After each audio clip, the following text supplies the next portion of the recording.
हे शिव शंकर, हे करुणाकर, परमानंद महेश्वर।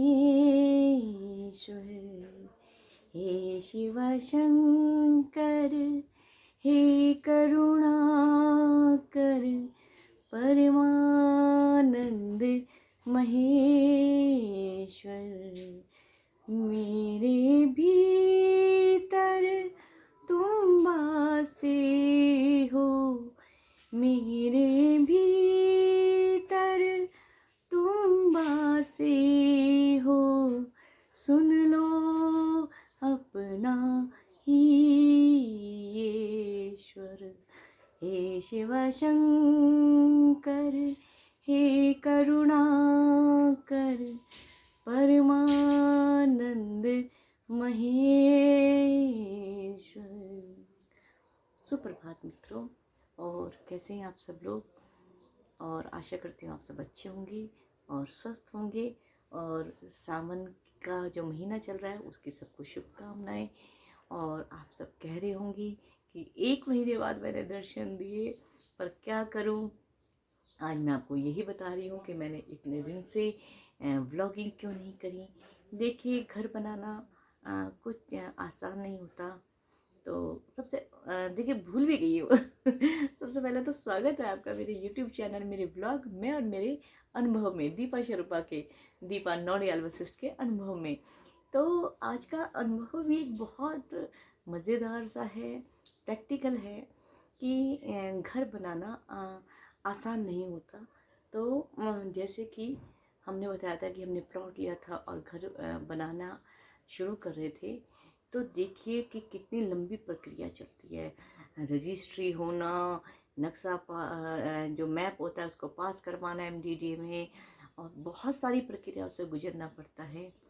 अब जाके राम राम करके घर आप लोगों की शुभकामनाओं के साथ स्टार्ट हो गया है बनना। और मैं भी थोड़ी सी फ्री हो गई हूँ। मैं इसी काम में व्यस्त थी। बना बनाया घर ले लीजिए तो उसमें आसानी हो जाती है, लेकिन मन मुताबिक आपको की जगह नहीं मिल पाती।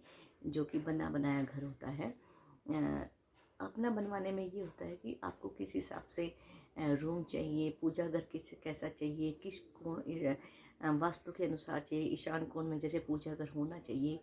तो ये सब छोटी छोटी चीज़ें अपनी इच्छाओं से पूर्ण होके एक अच्छा घर बन जाता है। तो यही कोशिश है।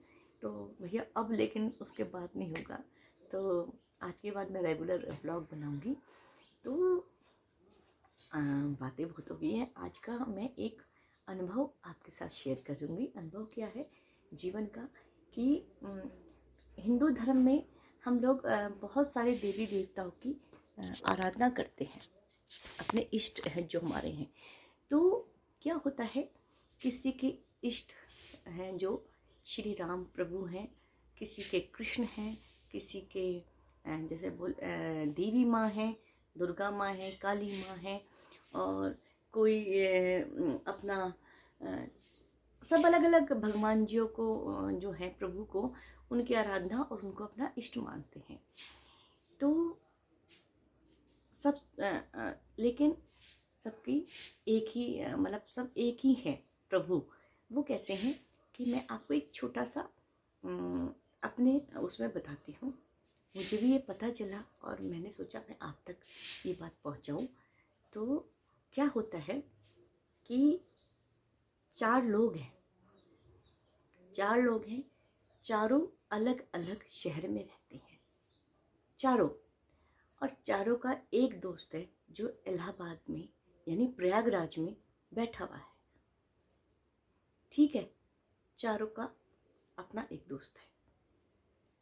अब कोई एक मेरठ में बैठा हुआ है, एक दिल्ली में बैठा हुआ है, एक आपका मुजफ्फरनगर में हो गया है, एक आपका दक्षिण में कर्नाटक में हो गया है।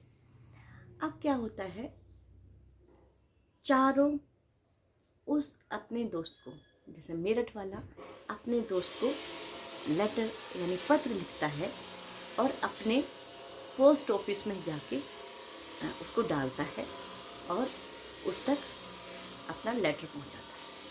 ठीक है। ऐसे ही कर्नाटक वाला करता है, ऐसे ही मुजफ्फरनगर वाला करता है, ऐसे ही मेरठ वाला करता है।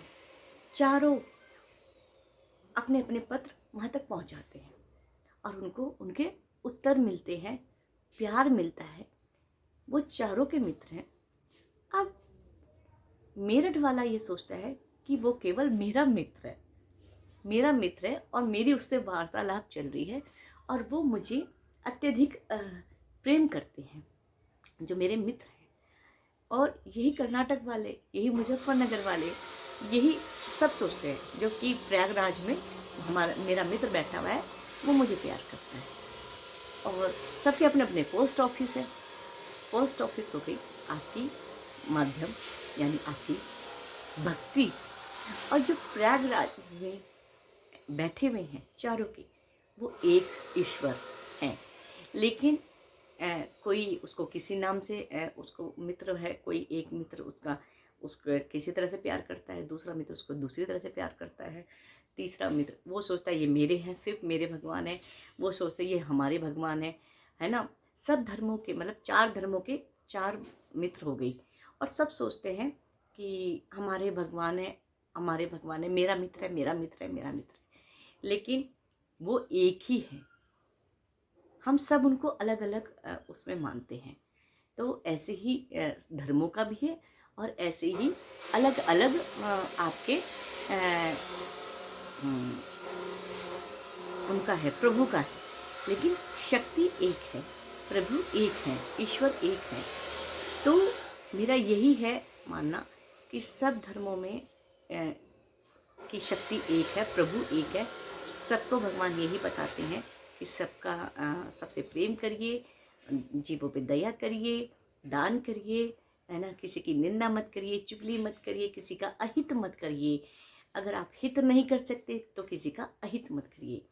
तो तात्पर्य यही है कि कोई किसी भी रूप में माने, ईश्वर एक है, शक्ति एक है। कोई माता रूप में मानता है, कोई आप भोलेनाथ के रूप में मानते हैं आराध्य, कोई आप विष्णु भगवान के रूप में, कोई राधे कृष्ण के रूप में मानते हैं। नाम जप होना चाहिए और प्रभु की आराधना होनी चाहिए। और किसी भी धर्म में जो है ईश्वर एक है, वही है। शहर अलग अलग है और सबके उनके 4 मित्र हैं और चारों समझते हैं कि ये मेरे हैं, ये मेरे हैं, ये मेरे हैं। वो चारों के मित्र हैं, है ना। तो उनके पास सबका लेटर जाता है, सबका पत्र जाता है। अगर वो भावनापूर्वक पोस्ट ऑफिस में डालते हैं तो उन तक ज़रूर पहुंचती है। तो मैं यही कहूँगी अंत में, ज़्यादा वीडियो बड़ा नहीं करूँगी। मेरे छोटे छोटे मेरे जीवन के अनुभव हैं और शायद मैं प्रभु पे आधारित हूँ। आपको जो मेरी स्थिति पता है, तो प्रभु पे आधारित रही हूँ, प्रभु पे ही आश्रित हूँ। तो इसलिए शायद मैं आज आपके सामने जीवित और सही सलामत बैठी हूँ, क्योंकि उनके ऊपर आँख बंद करके भरोसा है मुझे। तो वीडियो को लंबा ना खींचते हुए मैं ये कहूँगी अंत में, माता पिता बच्चों का ध्यान रखिए, बच्चे माता पिता का ध्यान रखिए। अपने आसपास ग्रीनरी लगाइए, जीवों पे अगर दया करिए पहले। अगर आप उन्हें भोजन नहीं करा सकते, आप उनको आश्रय नहीं दे सकते, तो उनको पीड़ा भी ना पहुंचाइए, मारिए भी मत, लात ना मारिए, दुत्कारिए नहीं। और इसी के साथ ही मैं वीडियो का अंत करूँगी। जय श्री राम।